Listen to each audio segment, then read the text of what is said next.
En las calles oscuras de Madrid, mientras el sol se ocultaba, nacía una historia. Pero esta no era un comienzo cualquiera, era el viaje que comenzaría con la muerte de un hombre y cambiaría el destino de toda España. En el Valle de Lobos, morir no era solo un final, a veces era un comienzo. La mayor aventura comenzaba más allá de la muerte. La noche madrileña respiraba tensión. En algún lugar de la ciudad, en un edificio elegante cerca del Paseo de la Castellana, 8 hombres se reunían en secreto. No eran empresarios ordinarios, eran los dueños invisibles de España. Controlaban el tráfico de drogas desde Marruecos, las armas que llegaban de los Balcanes, los casinos clandestinos, el lavado de dinero. Eran el Consejo de Lobos. Y en la cabeza de esa mesa, sentado en su silla como si fuera un trono, estaba el barón, don Miguel Santander, Alejandro Mendoza, 28 años, apuesto, inteligente. Desde afuera, un simple diplomático español. Pero la verdad era mucho más oscura y peligrosa. Alejandro trabajaba para el CNI, Centro Nacional de Inteligencia. Era un agente secreto, entrenado para las operaciones más sucias, las misiones que nunca aparecerían en los periódicos. Había estado en Kosovo, en Afganistán, en Siria, lugares donde la muerte era tan común como el aire que respirabas. Había visto cosas que ningún hombre debería ver. Había hecho cosas que ningún hombre debería hacer. Todo por España, todo por su país. Pero ahora le habían llamado de vuelta a Madrid. Y cuando don Leandro Ibarra, su jefe, su mentor, el hombre que lo había criado en las sombras, te llamaba de vuelta, significaba una sola cosa: la misión más peligrosa de tu vida estaba por comenzar. Esa mañana, cuando sonó su teléfono, Alejandro estaba bebiendo café en su pequeño apartamento en Chamberí. Vio el número, su corazón se aceleró. «Vuelves a casa», dijo don Leandro. Su voz era fría como el acero. Alejandro bajó la cabeza. «¿Cuándo?» «Mañana, te espero». El teléfono se cortó. Alejandro miró su taza de café. Sabía que este llamado cambiaría todo. Sabía que después de esta conversación, el Alejandro Mendoza que conocía dejaría de existir. En el corazón de Madrid, en una mansión del barrio de Salamanca que desde fuera parecía pertenecer a un magnate cualquiera, se escondía el verdadero poder de España. Aquí se reunía el Consejo de Lobos. Don Miguel Santander, el barón, tenía 55 años, cabello plateado, mirada penetrante. Cada palabra que salía de su boca era calculada. Con una mirada podía matar a un hombre, con una palabra podía destruir imperios. Esa noche el consejo tenía un asunto importante: la muerte de 3 jefes mafiosos en Madrid. Javier Rubio, Carlos Méndez, Antonio Vázquez, enumeró Santander, cada nombre sonando como una lápida. Los 3 muertos en una noche, limpio, profesional. Los hombres alrededor de la mesa permanecían en silencio. Todos tenían la misma pregunta: ¿quién lo hizo? A la derecha de Santander estaba el Navaja, su mano derecha. Su verdadero nombre era Alfonso, pero nadie lo llamaba así. La cicatriz profunda en su rostro y la navaja que nunca dejaba de jugar entre sus dedos le habían dado ese nombre. Era el guardián del consejo, el ejecutor de las sentencias. «Hay alguien que puede hacer este trabajo, don Miguel», dijo el Navaja. «Mateo Torres». El nombre resonó en el aire. Mateo Torres, apodado el Gitano. Un hombre de las calles, despiadado, con un corazón de piedra. Su padre había sido asesinado frente a una iglesia en el barrio de Lavapiés cuando él tenía 7 años. Su madre y su hermana habían sobrevivido vendiendo flores en el metro. Un día, la policía municipal los golpeó por vender sin permiso. Mateo, entonces un adolescente, apuñaló a uno de los policías hasta matarlo. Fue a la cárcel. Allí se endureció. En las calles creció. Ahora era la estrella ascendente de la mafia madrileña. «Torres recibirá el permiso para el casino», dijo Santander. Frente a él se inclinó el carnicero, el ejecutor del consejo. Su verdadero nombre era Nicolás, pero lo llamaban el carnicero porque de joven había descuartizado a su madre y a su padrastro con un cuchillo de carnicero al encontrarlos en la cama. No había piedad en sus ojos. Esto se va a complicar, varón, dijo el carnicero. Torres puede salirse de control. Santander sonrió levemente. Controlamos a quienes se salen de control, Nicolás. No lo olvides. En la mesa también estaban don Sebastián, el rey de la droga. Traía heroína desde Marruecos. El gallego, contrabandista de armas desde Galicia. Samuel Levé, el banquero judío que manejaba las finanzas del consejo. Don Ricardo, el abogado que sacaba de la cárcel a cualquiera. Paco el jugador, dueño de los casinos clandestinos de toda España.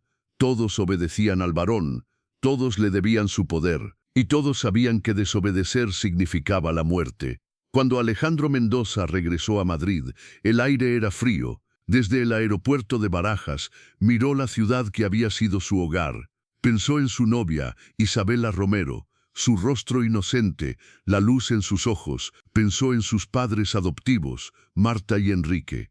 Ellos no sabían que Alejandro era adoptado. Alejandro tampoco conocía a su familia real. Don Leandro lo esperaba junto al Manzanares, en un lugar desierto. El viejo hombre, con su abrigo largo, estaba de pie contra el viento. Cuando Alejandro se acercó, don Leandro se giró. ¿Estás listo?, preguntó. ¿Listo para qué?, respondió Alejandro. Don Leandro miró al río. Para morir. El corazón de Alejandro se aceleró, pero no mostró nada en su rostro. Había sido entrenado para esto durante años. Había aprendido a esconder sus emociones. Operación Valle de Lobos, dijo don Leandro, la organización mafiosa más peligrosa y oscura de España. El Consejo de Lobos. Controlan la mitad del PIB anual del país. Para destruirlos, necesitamos a alguien desde dentro. Tú serás ese hombre. ¿Cómo?, preguntó Alejandro. Don Leandro se giró hacia él. Primero morirás. Alejandro Mendoza morirá. Luego renacerás. Con un rostro diferente, con un nombre diferente. Y entrarás en la mafia. Comenzarás desde abajo. Subirás escalón por escalón, hasta que llegues al varón. La mente de Alejandro estaba confundida. Isabela, mi familia, ellos creerán que estás muerto, dijo don Leandro. No hay otra opción. Para esta operación dejarás todo atrás. Tu pasado, tu familia, todos los que amas, todo será un sueño. Y tú entrarás en la oscuridad. Alejandro miró las aguas del Manzanares. En las profundidades tal vez su verdadera identidad se estaba perdiendo. Tal vez Alejandro Mendoza ya había muerto en ese momento. Acepto, dijo finalmente. Don Leandro asintió. Entonces prepárate, porque de este camino no hay retorno. 3 días después, en una de las principales arterias de Madrid, la M30, ocurrió un terrible accidente de tráfico. Un coche perdió el control. Chocó contra la barrera, el vehículo quedó destrozado, el joven hombre dentro fue rescatado gravemente herido. Pero en el hospital, a pesar de todos los esfuerzos de los médicos, el joven murió. Su nombre era Alejandro Mendoza. Isabela Romero corrió al hospital cuando escuchó la noticia, pero era demasiado tarde. Vio el cadáver de su novio y su mundo se derrumbó. Cayó de rodillas, las lágrimas corrían como ríos. No, no, Alejandro, gritó. Pero Alejandro ya no estaba allí. En el funeral, Marta y Enrique lloraban junto al ataúd de su hijo. Isabela estaba al lado del ataúd, sin expresión en su rostro. Estaba en shock. Su amiga Lucía intentaba mantenerla de pie. Nadie sabía que dentro del ataúd no estaba realmente Alejandro Mendoza. En una clínica secreta en las afueras de Madrid, en un quirófano estéril, el rostro de Alejandro Mendoza estaba siendo transformado. Los cirujanos plásticos estaban remodelando completamente sus rasgos, huesos rotos, reconstituidos. Su nariz, su mandíbula, el contorno de sus ojos, todo cambió. También intervinieron en su voz, tonalidad, timbre. Ya no había voz de Alejandro Mendoza. Después de meses de recuperación, el hombre que se miró al espejo ya no era Alejandro Mendoza. Frente a él había alguien diferente. Un rostro más duro, mirada más afilada, más fría. Don Leandro le dio su nueva identidad. Ahora tu nombre es Pablo Lobo, dijo, y eres el sobrino de don Antonio Ruiz. Antonio Ruiz, un viejo capo jubilado, ahora solo está en su bar en Vallecas, pero en el inframundo todavía es respetado. Tú te instalarás con él. Desde allí entrarás a la mafia. Pablo miró su reflejo en el espejo. Alejandro Mendoza ya no existía. Solo quedaba Pablo Lobo. Recuerda, dijo don Leandro, el secreto que conocen dos personas no es un secreto. Solo yo conoceré tu verdadera identidad. Nadie más lo sabrá, ni siquiera don Antonio. ¿Y si don Antonio se convierte en un peligro?, preguntó Pablo. El rostro de don Leandro era duro. Entonces también nos encargaremos de él. Cuando Pablo Lobo llegó al bar de don Antonio en Vallecas, el viejo hombre lo recibió con un abrazo. «Sobrino, por fin llegaste», dijo don Antonio. Tenía unos 80 años, bigote blanco, baja estatura pero aún fuerte. Sus ojos llevaban las marcas de los años que había vivido. «Te extrañé, tío», dijo Pablo, completamente metido en su papel. Ya era Pablo Lobo. Alejandro Mendoza había muerto. En el bar había hombres jugando al dominó, bebiendo cerveza. Todos eran viejos capos. Algunos habían estado en prisión por robo, otros por agresión, pero ahora todos estaban jubilados. Pablo se sentó entre ellos, escuchó, observó, aprendió. Unas semanas después, un hombre diferente vino al bar. Era alto, hombros anchos, mirada penetrante. Llevaba un abrigo negro, cadena de oro en el cuello. Venía con 2 guardaespaldas. Todos en el bar se levantaron con respeto. «Mateo, hermano», dijo don Antonio, abrazando al hombre. Pablo conocía a este hombre. Había leído su expediente. Mateo Torres, el gitano. Trabajaba bajo el consejo, avanzando hacia el puesto de embajador. Un peligroso jefe mafioso. Pero había algo diferente en los ojos de Mateo. No solo crueldad, sino lealtad hacia algo, compromiso hacia algo, tal vez un rastro de conciencia. Mateo notó a Pablo. «¿Quién es este, don Antonio?» «Mi sobrino Pablo», dijo don Antonio. «Acaba de llegar». Mateo miró a Pablo. Los dos hombres se miraron a los ojos. En ese momento, ambos sintieron algo. Una voz dentro de Mateo le decía que este hombre era diferente. Una voz dentro de Pablo le susurraba que este hombre podría ser su mayor enemigo o su amigo más cercano. «Encantado», dijo Mateo extendiendo su mano. Pablo estrechó su mano. «El honor es mío, hermano». Este era el primer paso en el largo y peligroso viaje en el Valle de Lobos. Esa noche, el consejo se reunió nuevamente. Don Miguel Santander estaba sentado en su silla, revisando los informes frente a él. A su lado el navaja, frente a él el carnicero, a su derecha don Sebastián, a su izquierda el gallego. Los hombres poderosos del consejo estaban allí. «Torres hizo bien su trabajo», dijo Santander. «Los 3 jefes fueron eliminados. Ahora no tenemos rivales en Madrid». El gallego fumó su puro. «Pero Torres está creciendo, varón. Puede ser peligroso». Santander sonrió. «Le dejaremos crecer, porque cuanto más crezca, más útil será para nosotros. Pero el control permanecerá con nosotros. Siempre». El carnicero se inclinó hacia adelante. «¿Y qué pasa con los nuevos hombres? Gente nueva está llegando al lado de Torres. No podemos controlarlos». «Entonces», dijo Santander con una mirada fría, «destruiremos a todos los que no podamos controlar». El consejo asintió en silencio. En este juego no había piedad, solo poder, dinero e imperio. Madrid era una ciudad de contrastes. De día, turistas caminaban por la Puerta del Sol, familias paseaban por el Retiro, ejecutivos corrían hacia sus oficinas en las torres de la Castellana. Pero de noche, otra Madrid despertaba. Los bares clandestinos de Malasaña, los fumaderos de droga en Vallecas, los prostíbulos de la calle Montera, las peleas ilegales en los sótanos de Carabanchel.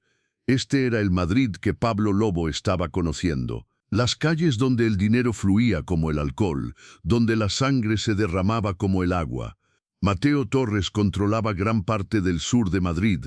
Sus hombres vigilaban cada esquina. Su casino ilegal en Usera era el más rentable. Sus contactos con los marroquíes le traían la mejor heroína desde Tánger.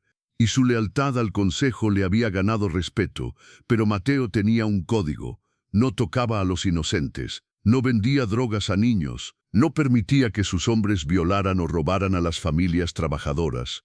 En el mundo de lobos, Mateo era un lobo con honor. Y eso lo hacía peligroso para el consejo. Pablo observaba todo esto. Veía cómo funcionaba el sistema. Los pequeños traficantes pagaban tributo a los medianos pagaban a los grandes, y los grandes pagaban al consejo. Era una pirámide perfecta de poder, y en la cima estaba don Miguel Santander el barón. Para destruir esta pirámide, Pablo tendría que subirla, escalón por escalón, cada paso más peligroso que el anterior.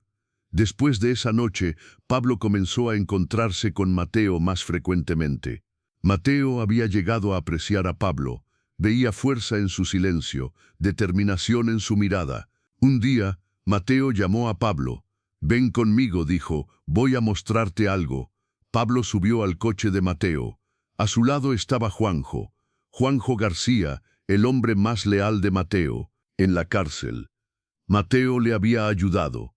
Ahora Juanjo daría su vida por Mateo. Era de baja estatura, hombros anchos, bigote negro. Condujeron fuera de Madrid. Llegaron a un lugar desolado. Mateo salió del coche. Frente a ellos había un edificio abandonado. Desde dentro venían sonidos. «Entra», dijo Mateo. Pablo entró. Frente a él, atado a una silla, cubierto de sangre, había un hombre. Su rostro era irreconocible. Mateo se acercó al hombre. «Este hombre nos traicionó», dijo Mateo. «Filtró información a la policía. Ahora pagará». Pablo observó con frialdad. Mateo puso su pistola en la sien del hombre. «No creo que traiciones de nuevo», dijo y apretó el gatillo. La cabeza del hombre cayó hacia adelante. Pablo no se inmutó, como si no sintiera nada, pero por dentro estallaban tormentas. Por primera vez vio cuán oscuro era este mundo, y sabía que vería mucha más oscuridad. Mateo se giró hacia Pablo. «Te probé. No tuviste miedo. Bien, puedes trabajar conmigo». Pablo asintió. «Es un honor, hermano». Desde ese momento Pablo Lobo se convirtió en uno de los hombres de Mateo Torres y dio un paso más hacia las profundidades del Valle de Lobos. Vallecas era diferente al Madrid elegante del centro.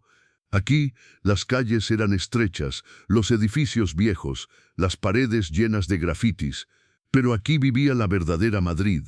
La Madrid de los trabajadores, de los inmigrantes, de los que luchaban cada día por sobrevivir. Y aquí también vivía la mafia. Los traficantes de drogas vendían en las esquinas. Los ladrones planeaban sus robos en los bares. Los prestamistas cobraban sus deudas con violencia. Pablo alquiló un pequeño apartamento en una calle cerca del metro de Portazgo. Desde su ventana podía ver toda la actividad de la calle. Veía a los niños jugando al fútbol. Veía a las madres comprando en el mercado. Veía a los viejos jugando al dominó en los bancos. Y también veía a los hombres de Mateo, vigilando, controlando, protegiendo su territorio. Pablo sabía que tenía que ganarse su confianza, no con palabras, sino con acciones. En el mundo de la mafia, las palabras no valían nada, solo los hechos contaban. Una noche, Pablo estaba caminando por la calle, cuando vio a dos hombres golpeando a un joven. Reconoció a los hombres. Eran de la banda rival, los hermanos Román, que querían entrar al territorio de Mateo. Pablo se acercó. «Dejen al chico». Los dos hombres se rieron. «¿Y tú quién eres?». Pablo no respondió, solo actuó. En segundos los dos hombres estaban en el suelo, sangrando. Pablo no había usado armas, solo sus manos. Años de entrenamiento en el CNI habían hecho de él una máquina de pelear. El joven lo miró con ojos de sorpresa. «Gracias, vete a casa», dijo Pablo. Al día siguiente, la noticia llegó a Mateo. Mateo llamó a Pablo a su oficina. Era un bar en Ñucera, pero en el sótano tenía una oficina lujosa. Mateo estaba sentado detrás de su escritorio, fumando un puro. «Oí lo que hiciste», dijo Mateo. Pablo no dijo nada. Mateo sonrió. «Los Román están furiosos, quieren tu cabeza». «Pueden intentarlo», dijo Pablo. Mateo se rió. «Me gustas, Pablo, tienes agallas, pero en esta ciudad las agallas solas no son suficientes. Necesitas inteligencia, necesitas saber cuándo pelear y cuándo retroceder». «Enséñame», dijo Pablo. Mateo lo miró durante un largo momento, luego asintió. «Está bien, te enseñaré, pero recuerda, en este mundo la lealtad es todo, traiciónanos y morirás». Lentamente, Pablo mantuvo su mirada. «No traiciono. Bien, dijo Mateo, porque yo tampoco. Desde ese día, Pablo se convirtió en el aprendiz de Mateo y comenzó a aprender los secretos del inframundo madrileño. Pablo rápidamente entendió cómo funcionaba todo. La estructura era simple pero efectiva. En la base estaban los soldados, los traficantes de drogas callejeros, los ladrones, los matones. Ellos hacían el trabajo sucio, ganaban poco pero arriesgaban mucho. Por encima de ellos estaban los tenientes, hombres como Juanjo, que controlaban grupos de soldados. Ellos organizaban las operaciones, distribuían el producto, cobraban las deudas. Por encima de los tenientes estaban los capitanes, los jefes de cada territorio. En el sur de Madrid, ese era Mateo Torres.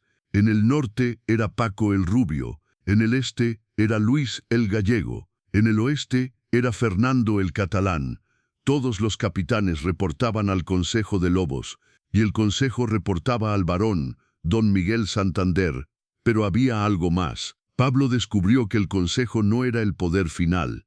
Por encima del Consejo había algo más grande, una organización internacional. Algunos la llamaban los Templarios, otros la llamaban la Logia, pero su verdadero nombre era desconocido. Lo que Pablo sabía era esto: para destruir el Consejo, primero tenía que llegar a él, y para llegar al Consejo, tenía que impresionar a Mateo, y para impresionar a Mateo, tenía que probar su valía. La oportunidad llegó más pronto de lo esperado. Los hermanos Román, furiosos por el incidente con Pablo, decidieron atacar. Una noche, emboscaron un envío de drogas de Mateo. 3 hombres de Mateo murieron. El envío fue robado, y Mateo estaba furioso. «Esto es guerra», rugió Mateo en su oficina. Juanjo, Pablo y otros hombres estaban allí. «Los Román van a pagar por esto con su sangre». «Déjame encargarme», dijo Pablo. Todos se giraron hacia él. Mateo entrecerró los ojos. «Tú eres nuevo, no conoces esta ciudad». «Conozco suficiente», dijo Pablo, «y conozco cómo piensan». Mateo dudó, luego asintió. «Está bien, pero llevas a Juanjo contigo, y si fallas, ambos mueren». Esa noche, Pablo y Juanjo fueron al territorio de los Román, en el barrio de Carabanchel. Encontraron el almacén donde guardaban las drogas robadas. 4 guardias vigilaban afuera. «¿Cuál es el plan?», susurró Juanjo. Pablo sonrió. «No hay plan, solo entramos». «¿Estás loco?», dijo Juanjo. Pero Pablo ya se estaba moviendo, silencioso como una sombra. El primer guardia ni siquiera vio venir el golpe. Cayó inconsciente. El segundo intentó gritar, pero Pablo le cubrió la boca y lo noqueó. El tercero sacó su pistola, pero Juanjo lo golpeó por detrás. El cuarto corrió hacia adentro. Pablo y Juanjo entraron al almacén. Dentro había 10 hombres, y todos tenían armas. Lo que sucedió después fue un baño de sangre. Pablo se movía como un fantasma. Cada movimiento era preciso, letal. Había sido entrenado por los mejores del CNI. Para él, estos criminales callejeros eran amateur. En 5 minutos, los 10 hombres estaban en el suelo, algunos muertos, otros inconscientes. Juanjo miraba a Pablo con asombro. «¿Quién demonios eres tú?». Pablo no respondió, solo recuperó las drogas y se fueron. Cuando regresaron, Mateo no podía creer lo que veía. «¿Recuperaste todo?». «Todo», dijo Pablo. Mateo miró a Juanjo. Juanjo asintió. «Es cierto, jefe, este tipo es una máquina». Mateo miró a Pablo durante un largo momento. Luego sonrió. «Creo que subestimé a mi nuevo amigo. Pablo, a partir de ahora eres mi mano derecha, junto con Juanjo. Los 3 vamos a hacer grandes cosas». Pablo había pasado la prueba. Ahora estaba dentro. Unas semanas después, Mateo recibió una llamada. Era del Navaja, la mano derecha del barón. «El consejo quiere verte», dijo el Navaja. Mateo supo que esto era grande. El consejo solo convocaba cuando había algo importante. Algo muy importante. Mateo llevó a Pablo y Juanjo con él. Condujeron hasta la mansión en Salamanca. Cuando llegaron, 2 guardias los revisaron en busca de armas. Luego los llevaron adentro. Era la primera vez que Pablo veía la guarida del consejo. Era magnífica. Suelos de mármol, pinturas antiguas en las paredes, muebles de caoba. Parecía más un museo que una oficina mafiosa. Los llevaron a una gran sala. Allí, alrededor de una mesa larga, estaban los miembros del consejo. Don Miguel Santander en la cabeza, el navaja a su derecha, don Sebastián fumando, el gallego con su mirada fría, Samuel Levey con sus anteojos, don Ricardo con su traje de abogado, Paco el jugador con su sonrisa falsa, el carnicero con su mirada de muerte. Mateo Torres, dijo Santander. Su voz resonó en la sala. Has hecho un buen trabajo. Los 3 jefes eliminados, los Román neutralizados. Estamos impresionados. Gracias, don Miguel, dijo Mateo inclinando la cabeza. Santander miró a Pablo y Juanjo. Y estos son mi equipo, dijo Mateo. Juanjo García y Pablo Lobo. Santander observó a Pablo. Sus ojos eran como rayos X, intentando ver a través de él. Pablo mantuvo su mirada firme. Interesante, dijo Santander. Muy interesante. El navaja se inclinó y susurró algo al varón. Santander asintió. Mateo, dijo el varón, te vamos a dar un nuevo territorio. El este de Madrid y un casino legal. Vas a ascender. Mateo intentó no mostrar su sorpresa. Es un honor, don Miguel. Pero, dijo Santander, su voz volviéndose fría, con gran poder viene gran responsabilidad. Un error, y todo lo que te hemos dado lo quitaremos, junto con tu vida. Entiendo, don Miguel. Bien, ahora vayan. Y recuerden, en el Valle de Lobos, solo los fuertes sobreviven. Cuando salieron de la mansión, Mateo respiró profundamente. Lo logramos, estamos subiendo. Pero Pablo sabía que esto era solo el comienzo. Ahora estaba en el radar del consejo, y eso significaba que cada movimiento sería observado, cada error sería castigado. El Valle de Lobos se estaba volviendo más peligroso. Esa noche, mientras Madrid dormía, don Leandro estaba en su oficina secura del CNI, en un edificio sin nombre cerca de Atocha. Frente a él, en una pantalla, estaban las fotos de todos los miembros del consejo. Su teléfono encriptado sonó. Era Pablo.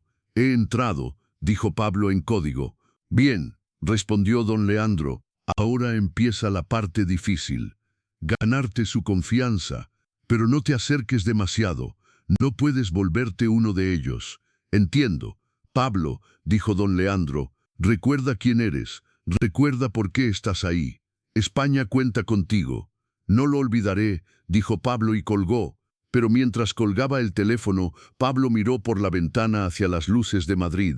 Se preguntó, ¿cuánto tiempo puede un hombre vivir una mentira antes de que la mentira se convierta en su verdad? ¿Cuánto tiempo puede mirar a los ojos de hombres que llama hermanos, sabiendo que un día los traicionará? ¿Cuánto tiempo puede caminar en la oscuridad antes de que la oscuridad entre en él? Esas preguntas lo perseguían, pero las empujó hacia el fondo de su mente. Porque ahora no era Alejandro Mendoza, no era un agente del CNI, era Pablo Lobo. Y Pablo Lobo era un criminal. El nuevo casino de Mateo estaba en el barrio de Chamartín. Desde afuera parecía un club privado elegante, pero adentro era un paraíso para los ricos que querían jugar sin límites. Ruleta, blackjack, póker. Las mesas estaban llenas todas las noches. Los millonarios venían a perder su dinero. Las prostitutas de lujo venían a ganar el suyo, y Mateo ganaba más que todos. Pablo trabajaba como jefe de seguridad. Su trabajo era asegurar que nadie hiciera trampa, que nadie causara problemas, que el dinero fluyera sin interrupciones. Una noche, un hombre borracho empezó a gritar. Había perdido 100.000 euros y culpaba al croupier de hacer trampa. Los guardias trataron de calmarlo, pero él sacó una pistola. Antes de que pudiera disparar, Pablo se movió. En un segundo, tenía el brazo del hombre retorcido detrás de su espalda, la pistola en el suelo. «Sal tranquilo o sal en una ambulancia», susurró Pablo en su oído. «Tú decides». El hombre eligió salir tranquilo. Mateo había visto todo desde su oficina en el piso superior. Sonrió. «Pablo es oro puro», le dijo a Juanjo. Pero Juanjo tenía dudas. «Es demasiado bueno, jefe, demasiado perfecto. Algo no cuadra». Mateo lo miró. «¿Estás celoso, Juanjo?» No, jefe, solo cuidadoso. Mateo puso su mano en el hombro de Juanjo. Confío en Pablo, y deberías tú también. Pero en el fondo, una pequeña semilla de duda había sido plantada, y en el mundo de la mafia, la duda podía ser mortal. Un mes después, ocurrió algo que cambiaría todo. Mateo recibió una invitación personal de don Miguel Santander. No era para el consejo, era una cena privada. En la casa del barón. Lleva a Pablo, dijo el navaja por teléfono. El barón quiere conocerlo mejor. Esa noche, Mateo y Pablo fueron a la mansión de Santander en La Moraleja, las afueras de Madrid. La casa era más un palacio. Jardines enormes, fuentes, estatuas. Un mayordomo los recibió y los llevó a un comedor privado. Allí, don Miguel Santander estaba sentado, bebiendo vino. A su lado estaba una mujer hermosa, de unos 40 años. Era su esposa, doña Catalina. Mateo, mi joven amigo, dijo Santander levantándose, y este debe ser el famoso Pablo Lobo. Pablo se inclinó ligeramente. Es un honor, don Miguel. Santander lo estudió. Siéntense, cenemos. La cena fue opulenta. Jamón ibérico, mariscos de Galicia, vino de Rioja, todo lo mejor. Pero la conversación era aún más interesante. Pablo, dijo Santander, Mateo me dice que eres excepcional. ¿De dónde vienes? Pablo había preparado su historia. De Sevilla, don Miguel. Mi padre era un pequeño empresario. Murió cuando yo era joven. Tuve que buscarme la vida. ¿Y cómo llegaste a Madrid? Buscando oportunidades. Y las encontré con don Antonio. Y luego con Mateo. Santander sonrió. La ambición es buena, pero la ambición sin lealtad es peligrosa. Soy leal, don Miguel. A mis hermanos, a mi palabra, veremos, dijo Santander. El tiempo revela todo. Después de la cena, Santander llevó a Mateo y Pablo a su estudio privado. Era una biblioteca enorme, llena de libros antiguos. Quiero ofrecerte algo, Mateo, dijo Santander. Un puesto en el consejo, como el miembro más joven de la historia. Mateo casi se cayó. Don Miguel, no sé qué decir. Di sí, sonrió Santander. Pero hay una condición. Necesito que hagas un trabajo para mí. Un trabajo que probará tu lealtad. Lo que sea, dijo Mateo. Santander le dio un sobre. Dentro hay un nombre y una dirección. Esta persona está causando problemas para nosotros. Necesita desaparecer. Mateo abrió el sobre. Pablo intentó ver el nombre, pero no pudo. Se hará, dijo Mateo. Bien, dijo Santander, y Pablo, cuida de mi amigo Mateo, porque si algo le pasa a él, algo te pasará a ti. Pablo mantuvo su expresión neutra. Entendido, don Miguel. Cuando salieron de la mansión, Mateo estaba eufórico. El consejo, Pablo, voy a estar en el consejo. Pero Pablo estaba preocupado, porque sabía que cada paso más cerca del consejo significaba que Mateo estaba un paso más cerca de la muerte. Y cuando llegara el momento de destruir el consejo, Mateo sería destruido con él. ¿Podría Pablo hacer eso? ¿Podría traicionar al hombre que lo había acogido, que lo había llamado hermano? Esas preguntas lo atormentaban en la oscuridad de la noche madrileña. Esa noche, Pablo no podía dormir. Se sentó en su apartamento en Vallecas, mirando las calles vacías desde su ventana. Pensó en Alejandro Mendoza. Pensó en Isabela, probablemente todavía llorando su muerte. Pensó en sus padres adoptivos que habían perdido a su único hijo. Y pensó en Mateo, un criminal, sí, un asesino, sí, pero también un hombre con honor, un hombre que protegía a su gente, un hombre que tenía un código. Era justo destruirlo, pero luego Pablo pensó en todas las víctimas del consejo. Los jóvenes adictos a la heroína en las calles de Lavapiés, las familias destruidas por las deudas de los prestamistas, las niñas forzadas a la prostitución, los inocentes asesinados en guerras territoriales. Sí, Mateo tenía honor, pero trabajaba para un sistema sin honor, y ese sistema tenía que ser destruido. Pablo tomó su teléfono encriptado, llamó a don Leandro. He ganado su confianza, dijo. Mateo está entrando al consejo. Perfecto, dijo don Leandro. Sigue cerca de él. Cuando entre al consejo, tú entrarás también. Y entonces los destruiremos todos, incluyendo a Mateo, hubo una pausa. Sí, incluyendo a Mateo. Es un sacrificio necesario. Pablo colgó. Sacrificio necesario. Esas palabras resonaban en su cabeza.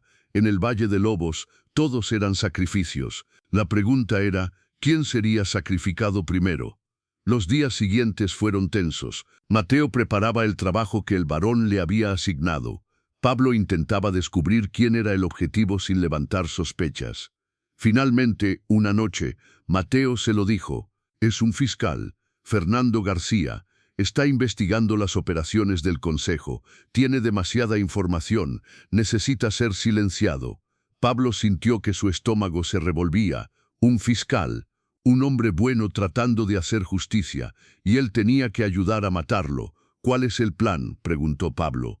Haremos que parezca un robo que salió mal, dijo Mateo. Juanjo y tú lo harán. Yo cubriré las huellas. Esa noche, Pablo se encontraba en una encrucijada moral. Podía negarse, pero eso levantaría sospechas y arruinaría toda la operación. Podía hacerlo, pero ¿cómo podría vivir consigo mismo? Llamó a don Leandro. Me están pidiendo matar a un fiscal. ¿Quién? Fernando García. Espera. Pablo escuchó teclas de computadora. García está investigando el Consejo. Tiene información valiosa.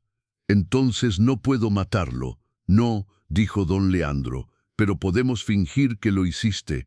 Pondremos a García en protección de testigos, le daremos un nuevo cuerpo, lo haremos parecer que está muerto.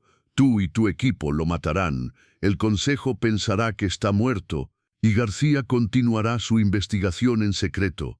Y si revisan el cuerpo, tenemos un doble, un cadáver sin identificar del mismo tamaño. Lo haremos funcionar. Pablo respiró aliviado.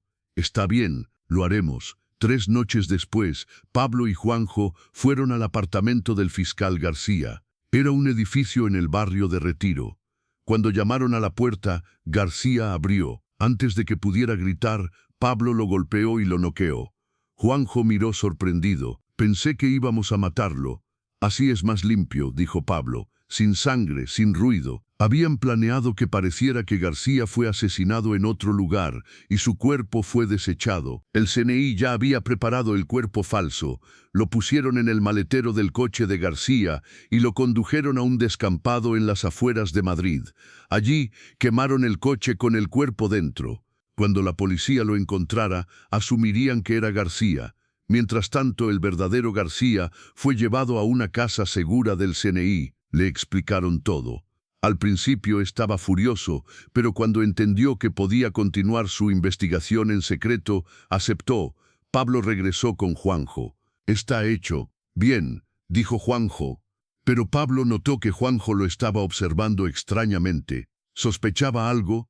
Cuando Mateo reportó al varón que el trabajo estaba completo, Santander sonrió. Excelente, Mateo, oficialmente te doy la bienvenida al Consejo de Lobos. Era una noche de celebración. El Consejo organizó una reunión especial. Mateo fue presentado formalmente como el miembro más joven. Pablo y Juanjo estaban allí como invitados de honor. Durante la ceremonia, Santander dio un discurso. En el Valle de Lobos, solo los fuertes sobreviven. Mateo Torres ha demostrado que es fuerte. Y con hombres como Pablo Lobo a su lado, nuestro consejo será invencible. Todos aplaudieron. Pablo aplaudió también, pero por dentro sabía la verdad. Este consejo no era invencible, y él estaba allí para probarlo. Esa noche, después de la ceremonia, el Navaja se acercó a Pablo. El varón quiere verte. Pablo siguió a el Navaja a un cuarto privado. Allí, don Miguel Santander estaba de pie junto a una ventana, mirando Madrid iluminado en la noche. Pablo Lobo, dijo sin girarse, un nombre interesante. ¿Sabes qué significa? Lobo, don Miguel, un animal que caza en manada. Exacto, dijo Santander girándose, pero también un animal que, si es necesario, mata a su propia manada. La pregunta es, ¿qué tipo de lobo eres tú? Pablo mantuvo su mirada firme. El tipo que es leal a su manada. Santander sonrió. Eso espero, porque me gustas, Pablo, veo potencial en ti. Pero también veo algo más, algo oculto. Todos tenemos secretos. La pregunta es, Tus secretos te destruirán o te harán más fuerte. Solo el tiempo lo dirá, don Miguel. Sí, dijo Santander, el tiempo lo dirá. Pablo salió del cuarto con un sudor frío en su espalda. El varón sospechaba algo, no sabía qué, pero algo. Pablo tendría que ser más cuidadoso. El Valle de Lobos se estaba volviendo más peligroso con cada día que pasaba. Esa noche, mientras Pablo caminaba por las calles de Madrid de regreso a su apartamento, pensó en todo lo que había sucedido. En solo unos meses había pasado de ser Alejandro Mendoza, un agente del ENI, a Pablo Lobo, un criminal de confianza del Consejo de Lobos. Había matado, o al menos fingido matar. Había robado. Había mentido. Había traicionado todo en lo que creía. ¿Pero para qué? Para una misión, para destruir el Consejo, para servir a España. Pero valía la pena perder su alma para salvar su país. Pablo no tenía la respuesta. Lo que sí sabía era esto: había entrado al Valle de Lobos, y en el valle solo había dos tipos de lobos, los que cazaban y los que eran cazados. Pablo estaba determinado a ser el cazador, pero en el fondo de su corazón una pequeña voz le susurraba: ¿y si te conviertes en lo que cazas? ¿Y si Pablo Lobo se vuelve más real que Alejandro Mendoza? ¿Y si un día no puedes recordar quién eras antes? Esas preguntas lo atormentaban en las sombras de la noche madrileña. Y en algún lugar de la ciudad, don Miguel Santander también estaba despierto, mirando los mismos cielos, pensando en el mismo hombre. Pablo Lobo murmuró para sí mismo: vamos a ver quién eres realmente. La guerra había comenzado, y ninguno de los dos sabía todavía cómo terminaría. En las calles oscuras de Madrid, un nuevo lobo había nacido. Su nombre era Pablo Lobo, y había venido a destruir la manada desde dentro, pero no sabía que la manada también estaba cazándolo. En el Valle de Lobos, todos son lobos. La pregunta era: ¿eres el cazador o la presa? La respuesta de Pablo se revelaría con el tiempo. Continuará